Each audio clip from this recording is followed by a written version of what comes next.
বলছি দাদা, আজকে আপনারা এই প্রক্রিয়া জিপির পামল এলাকায় বুথ মিটিং করছেন, কি বলবেন দাদা? দেখেন, আমরা আজকে না, আমাদের রমজান মাসের আগে থেকে এখন পর্যন্ত এবং যতদিন থেকে আমাদের এমএলএ ইলেকশন হয়েছিল 2021 থেকে এখন পর্যন্ত সব সময় আমরা কিন্তু মানুষের পাশেই থাকি। 24 ঘন্টায় আমাদের পাবেন।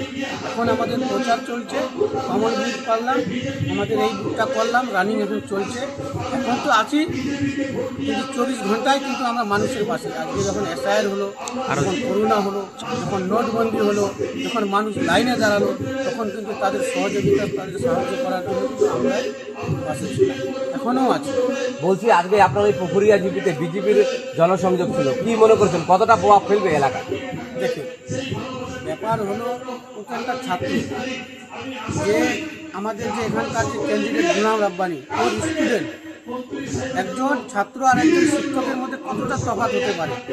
একজন ছাত্রকে একজন শিক্ষকের কাছে করতে পারে, কোনোদিনও হবে না। এটা আমাদের গোয়ালপুকুরের মাটি, এখানে কোনো প্রভাব পড়বে না।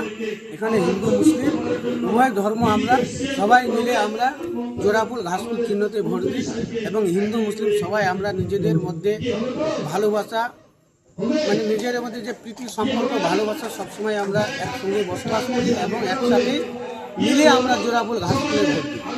বলছি, দেখা যাচ্ছে আপনাদের এই যে তৃণমূলের প্রচার, আমরা রমজানের সময়, ঈদের সময় দেখলাম বুথ ভিত্তিক কর্মী সভা ছিল, তারপর আপনাদের ইফতার পার্টি ছিল এবং দুর্গাপূজার সময় আপনারা প্রত্যেকটা দুর্গা মণ্ডপে যান এবং আপনাদের মাননীয় মুখ্যমন্ত্রী উনি দুর্গাপূজার অনুদানও দেয় এবং সব ধরনের মানুষকে নিয়ে যে আপনাদের এই চলার প্রচেষ্টা, কি মনে করছেন 2026-এ আপনারা আবার পুনরায় কত থেকে ক্ষমতায় আসতে চলেছেন?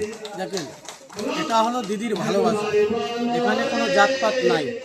আমার কোনো হিন্দু ভাইয়ের বাড়িতে কোনো পূজা হলে, দুর্গা পূজা হলে, কালী পূজা হলে আমরা এটাকে উৎসব মনে করি। দিদি বলে দিয়েছেন, ধর্ম সবার, উৎসব সবার, ধর্ম যার যার, উৎসব সবার। তো আমরা সবসময় যে কোনো ধর্মের উৎসব হলে আমরা উৎসবটাকে পালন করি এবং আমরা সবসময় যে কোনো সময় যে কোনো দিক থেকে আমরা কিন্তু সবসময় পাশে থাকি, সহযোগিতা করি। আগামী 23 তারিখ ভোট, কি বার্তা দিবেন গোয়ালপুকুরের মানুষদের? দাদা, গোয়ালপুকুরের মানুষ খুব সচেতন, খুব জাগরুক আছে, ওরা কাউকে চিনে না।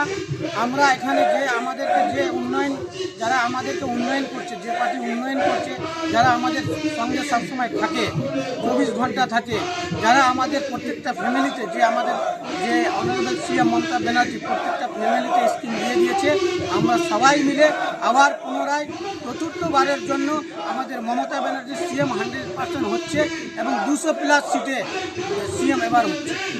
ধন্যবাদ। আপনার নাম? আমার নাম শেরিয়ার আলম, আমি এখানকার পঞ্চায়েত সমিতির রিপ্রেজেন্টেটিভ এবং ডিস্ট্রিক্টের জেনারেল সেক্রেটারি।